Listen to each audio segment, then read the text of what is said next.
Well, it turns out the old fat bastard wasn't impotent after all.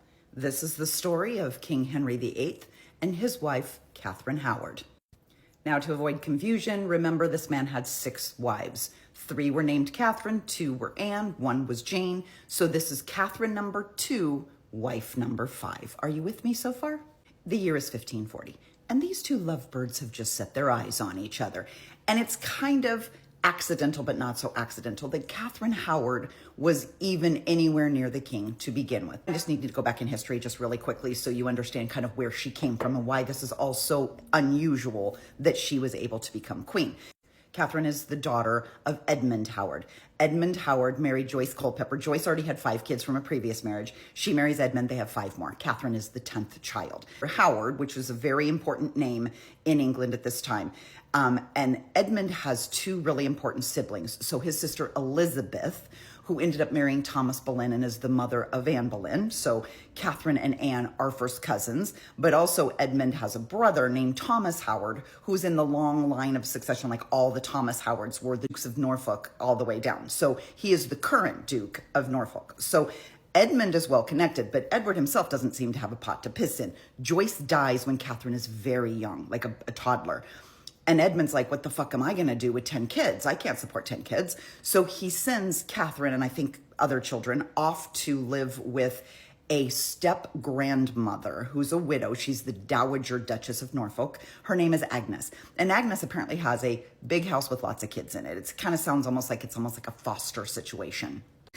Agnes is already in her late 50s, and so she's not paying a whole lot of attention to all these little kids running around. She's got servants and maids and everybody helping to take care of the children.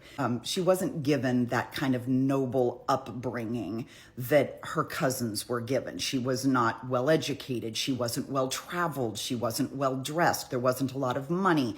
Edmund gave the Dowager Duchess money as much as he could. He didn't have much, but then Edmund dies. There's no money coming in to provide for Catherine's care or clothing or education or any of that. And she's just a teenager. She's only 14 years old. So her uncle, the Duke of Norfolk, goes, you know what? I'm at court. I'm well connected to the king. Let me see if the current queen needs a lady in her court. And he manages to get Catherine, because she's a Howard after all, and that name opens some doors. So he gets little Catherine into court, and she's going to be a lady in waiting to Anne of Cleves. Now, if you watched a previous video, you'll learn the whole big drama about Anne of Cleves. She's only been married to the king for a couple of months at this point, right?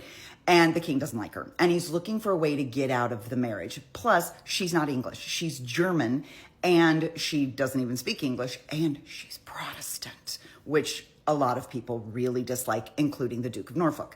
So I think he puts his little niece in there so she can kind of be the eyes and ears, and she can kind of be a spy and see what's going on and see what this queen is up to, because they suspect that she's like a German spy. They suspect she's up to no good. So I think he puts Catherine in there to be like, go get the 411, little girlie. I need to know what's going on.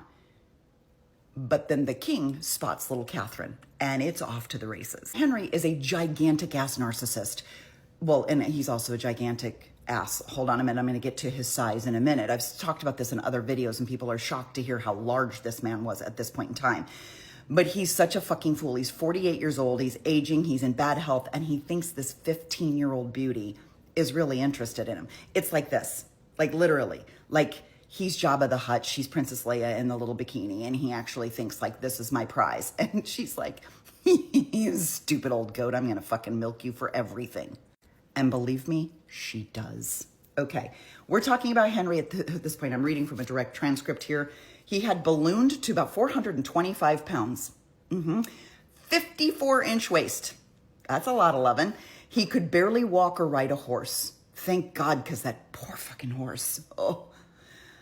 He was quick-tempered and often suffered from sudden bouts of depression. Yeah.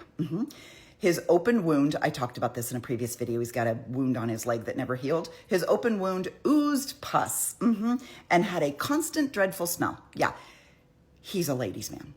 Now, see, the Howards already struck gold once with Anne Boleyn. She caught the king's eye. There was a very long courtship. And not only did he lavish her with gifts, he spoiled her family. All of the men in her family got titles and lands and homes. So now they're seeing little Catherine catch the eye of the king, and they're like, here we go again. We've won the lottery. And so they're pushing her out in front of the king, and they're telling her, Follow the Anne Boleyn playbook. Don't let him touch you. Hold out. Play hard to get. Flirt, flirt, flirt, flirt, flirt. But do not give in until that man puts a ring on it. But see, here's the problem. While Catherine was living with the Dowager Duchess, there wasn't a whole lot of oversight. There were boys and girls all living in the home. And let's just say they were exploring. So Catherine was sexually active at a very early age, which isn't unusual. Sometimes in those times, girls were married as young as 12, but she wasn't married. And I don't slut shame, but girlfriend was using what God gave her, right? And she was making her way through the Duchess's household. She was rumored to have had an affair with her music teacher. And then there was a guy named Francis Derham that was also one of the boys in the home, and they kind of snuck into each other's room every night. So she was a pretty randy little girl. Her uncle does not know this. He thinks she's young and pure and chaste, and that the king is going to get himself a virgin. So they're pushing her in front of the king, being like, look at this pure, modest, doe-eyed, beautiful little girl. Don't you want her? And the king's like, you bet I do.